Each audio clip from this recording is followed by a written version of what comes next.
Đến Tây Bắc mà không thử gói trị liệu Tây Bắc nhà Halosa thì làm sao mà chấp nhận được?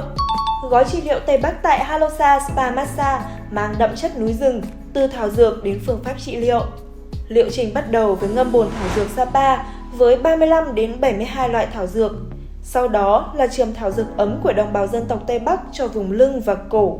Đây cũng là các vùng cơ dễ đau mỏi, nhất là đối với dân văn phòng hoặc là đơn giản ngồi sai tư thế quá lâu. Cùng lúc đó, kỹ thuật viên tại Halosa sẽ kết hợp trị liệu toàn thân bằng tinh dầu, mang lại sự thư giãn sâu và cảm giác cân bằng trọn vẹn. Khách hàng khi lựa chọn gói Tây Bắc có thể trải nghiệm trong 100 phút hoặc 120 phút.